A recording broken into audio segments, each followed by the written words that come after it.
Architectural Futurism of the 1920s. A visual exploration of Fritz Lang's film Metropolis and its relationship to other futurist works of the 1920s, including Le Corbusier's The City of Tomorrow and Hugh Ferris's The Metropolis of Tomorrow.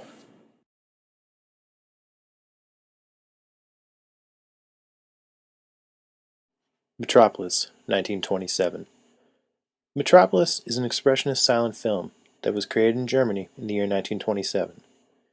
It's an early science fiction work that was directed by Fritz Lang. The film's plot tells the story of a dystopian future city that is divided by a conflict between an exploited worker class and an elite owner class. The film has endured an extremely controversial history since it was first released. Parts of the film have been lost, and many others have been recut. Metropolis is a monumental futurist work that has had a dramatic influence over many issues, including film, architecture, and ultimately urbanism. The city, represented in the film, is a remarkable example of the futurist ideas in the 1920s. It illustrates a future civilization with mass transportation, sky bridges, and huge skyscrapers. The film shows large vistas of the city, with one enormous skyscraper referred to as the New Tower of Babel. This structure towers high above all the other buildings in the film. It appears to represent the center of the city, with all roads leading to it. The image of the New Tower of Babel has become an iconic futurist image of the 1920s. In the film, the structure makes a visual and metaphorical reference to the biblical imagery of the Tower of Babel. Visually, the tower steps back as it rises high above the city and eclipses the scale of all the residents. Metaphorically, the capitalism that built the tower ultimately destroys the city. The film Metropolis shows an extreme vision for what buildings and cities could become in the future. It illustrates a world with superhighways, air transportation, and massive commercial towers. The city depicted in the film Metropolis is truly a magnificent futurist work of the 1920s.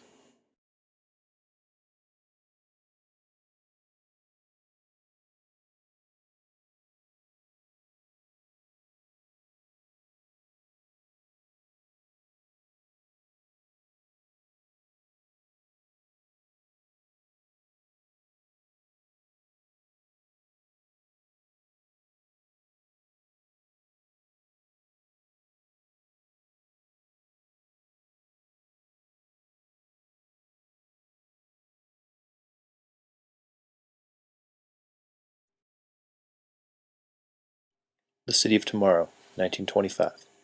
The City of Tomorrow was written by the internationally renowned architect Le Corbusier. His buildings are among the most famous structures in the world, and he is commonly regarded as one of the leaders of the modern international styles in architecture. Corbusier always had a great interest in the development of urban schemes to improve social conditions. He believed if Taylor's strategies could be applied to design and organization of urban spaces, then the quality of life could be improved for the lower classes. His book, The City of Tomorrow, was the culmination of 10 years of research and theory on cities and urban planning. It offers many dynamic ideas on high-density transportation systems, housing, and open space. In the book, Corbusier depicts a futurist city for 3 million residents. The plan for the city is organized according to a system of use zoning that designates specific areas of the city for specific purposes. In Corbusier's vision, the center of the city would be reserved for commercial activities, with the outer sections to consist of residential developments.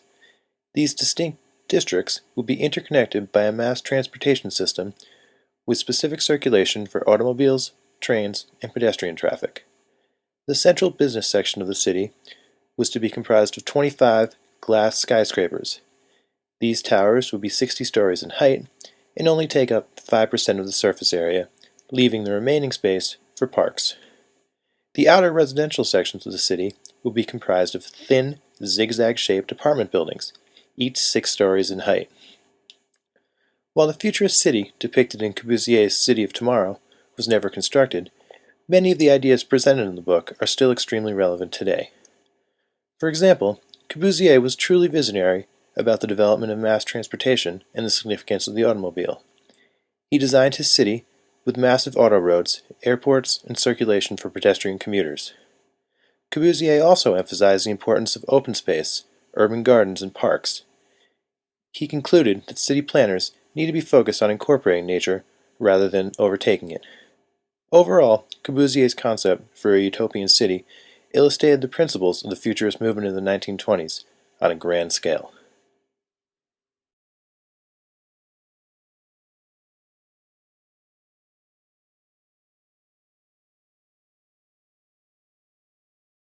The Metropolis of Tomorrow, 1929. Hugh Ferris was an extraordinary architectural illustrator and theorist.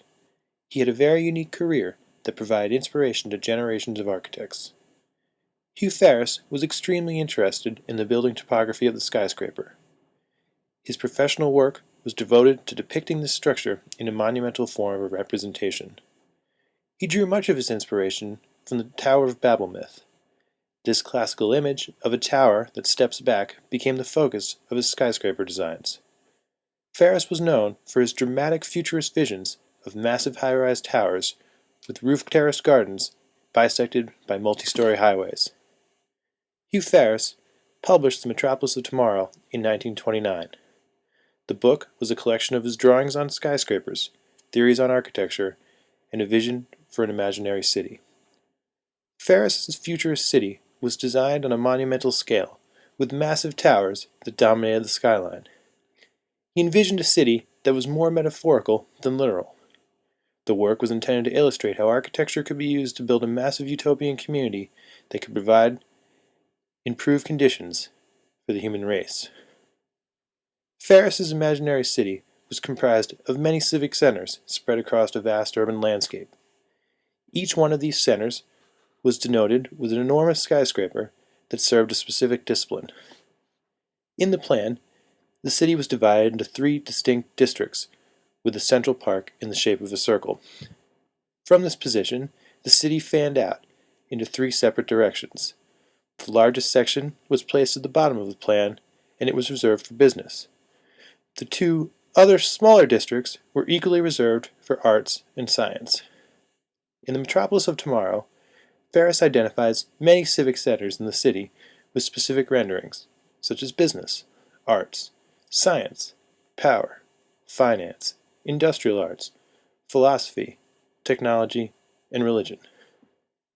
Each one of these civic centers was represented with a dramatic illustration of a monumental skyscraper. Ferris crafted unique architectural forms for each building that physically related to the identity of the structure. The power of these drawings is that each skyscraper became a personification of its purpose. Within Ferris's dramatic renderings of skyscrapers, many other characteristics of the city can be seen. He depicts an urban space that is massive and sprawling. The skyscrapers rise like huge mountains, and the rest of the city acts as foothills. The large towers are placed at half-mile intervals, with much smaller buildings in between. Connecting the city are large multi-story highways that pass through the bases of each skyscraper. Ferris's renderings also contain airports, canals, and terraced roof gardens. Overall, the city he represented was a dramatic urban landscape, with mass transportation, new building topographies, and access to natural open space. The imaginary city illustrated in The Metropolis of Tomorrow romantically depicts the utopian ideas of the 20s on a monumental urban cityscape.